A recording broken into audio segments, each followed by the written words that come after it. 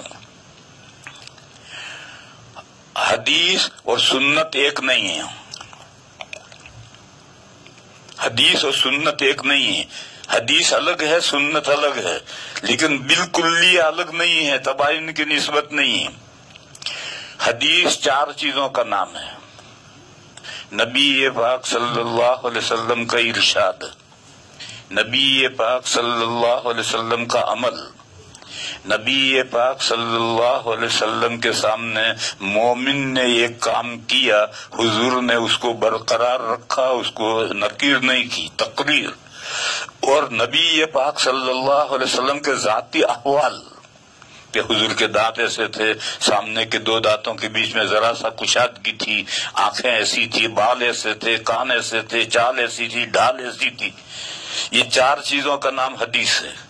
کوئی بھی ارشاد چاہے نبوت سے پہلے کا ہو، نبوت سے بعد کا ہو، کوئی بھی عمل، کوئی بھی برقرار رکھا، تقریر مانے حضور نے برقرار رکھا، یعنی ایک مسلمان نے کوئی عمل حضور کے سامنے کیا اور حضور نے اس کو رد نہیں کیا، اس کو نکیر نہیں کی، تو یہ تقریر اور حضور کے اوصاف۔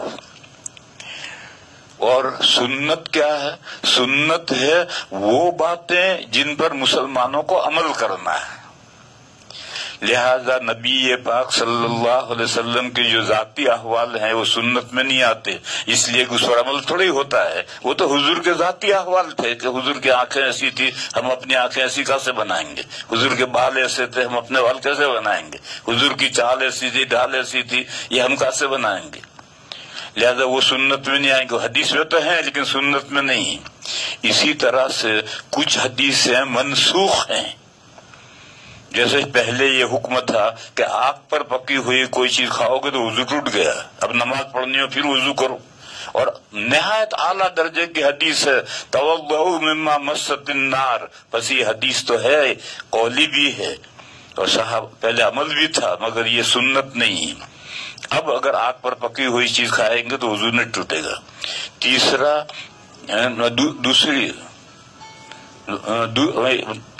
تو ایک تو وہ باتیں جو منسوخ ہو گئی وہ حدیثیں ہیں، جیسے پہلے یہ حکم تھا کہ میاں بیوی ایک دوسرے سے ملیں تو فارغ ہوں گے تب غسل واجب ہوگا، اور اگر فارغ ہونے سے پہلے میاں بیوی جدا ہو جائیں تو غسل واجب نہیں ہے۔ اب یہ حکم نہیں ہے، اب دوسرا حکم ہے، ملتے ہی غسل واجب، بس یہ سنت ہے، اذا التقى الختانان یہ سنت ہے، اور الماء من الماء یہ حدیث ہے، سنت نہیں۔ تو جو باتیں منسوخ ہو گئی وہ حدیثیں ہیں، سنت نہیں ہیں، اور جو باتیں نبی پاک صلی اللہ علیہ وسلم کے ساتھ خاص ہیں، جیسے یہی حضور کے ذاتی احوال، یا ذاتی احوال کے علاوہ حضور کے لیے 4 سے زیادہ نکاح جائز تھے، اور یہ مسئلہ قرآن میں ہے، تو یہ جو حضور کے لیے جو 4 سے زیادہ نکاح جائز تھے، یہ حضور کے نکاح میں 9 بیویاں اکٹھا ہوئی ہیں، یہ حدیث ہے لیکن یہ سنت نہیں ہے، امت کے لیے یہ طریقہ نہیں ہے۔ اور تیسری چیز ہے وہ کام جو حضور نے کسی مسئلے کی وضاحت کے لیے کیے، وہ حدیثیں ہیں اور مسئلے کی وضاحت اس سے ہوگی لیکن وہ سنت نہیں۔ اس کی بہت مثالیں، 2 واقعے ہیں۔ ایک واقعے میں نبی پاک صلی اللہ علیہ وسلم اپنی بیوی حضرت عائشہ کے ساتھ لیٹے ہوئے تھے یا حضرت ام سلمہ کے ساتھ لیٹے ہوئے تھے، اور رات کا آدھی رات کے بیچ میں دونوں بیویوں کو ماہواری منتھلی پیریڈ شروع ہو گیا۔ تو اس زمانے میں چراغ تو جلتے نہیں تھے، بتیاں تو تھی نہیں، ویسے ہی کام چلتا تھا۔ تو وہ بستر میں سے نکل کر کے اپنے ماہواری کے کپڑے باندھنے لگی تو حضور کی آنکھ کھل گئی تو حضور نے فرمایا کہ ماہواری آ گئی؟ انہوں نے کہا جی۔ تو حضور نے فرمایا لنگی بات کر کے میرے ساتھ آ کر لیٹ جاؤ، کیونکہ اب آدھی رات ہے، آدھی رات میں دوسرا بستر کرنا مشکل ہے، ورنہ ماہواری کے ایام میں بیویاں حضور کے ساتھ نہیں لیٹتی تھی۔ ابو داؤد شریف میں حضرت عائشہ کی حدیث ہے کہ جب ہمیں منتھلی پیریڈ آتا تھا تو ہم حضور کی چائے پائی سے اتر کر نیچے چٹائی پر لیٹتے تھے۔ یہ سنت ہے کہ منتھلی پیریڈ کے زمانے میں ڈبل بیڈ پر میاں بیوی ایک ساتھ نہ لیٹے ہیں، ایک شوہر الگ لیٹے بیوی الگ لیٹے، یہ سنت ہے۔ اور یہ جو حضور نے فرمایا کہ میرے ساتھ آ کر لیٹ جاؤ، اب اس میں لنگی تو باندھ رکھی ہے اور اوپر کا بدن کھلا ہے تو اوپر کا بدن لگے گا۔ یہ قرآن کریم کی آیت ہے کہ ماہواری کے زمین میں لا تقربوہن حتی یطہرن، حائضہ عورت کے قریب مت جاؤ یہاں تک کہ وہ پاک ہو جائے۔ تو کتنا قریب جا سکتے ہیں؟ اس حدیث نے اس کی وضاحت کی کہ ناف سے گھٹنے کے نیچے تک کے بدن کو کپڑے کی آڑ کے بغیر ہاتھ بھی نہیں لگا سکتے، اور باقی بدن کپڑے کے آڑ کے بغیر بھی لگ سکتا ہے۔ اتنا نزدیک جانا جائز ہے، اتنا نزدیک جانا جائز نہیں۔ بس یہ جو حضور کا لٹانا ہے یہ حدیث ہے، اور دلیل اس کی یہ ہے کہ حضرت عائشہ صدیقہ رضی اللہ تعالی عنہ نے حضور کا یہ عمل بیان کر کے ساتھ میں یہ فرمایا کہ ایکم یملک عربہ، تم میں کون ہے جو اپنے حاجت پر کنٹرول کر سکے جتنا حضور کنٹرول کر سکتے ہیں؟ یعنی یہ تمہارے عمل کرنے کے لیے نہیں ہے، یہ تو مسئلے کی وضاحت کے لیے۔ ایسی میں ایک مثال دوں۔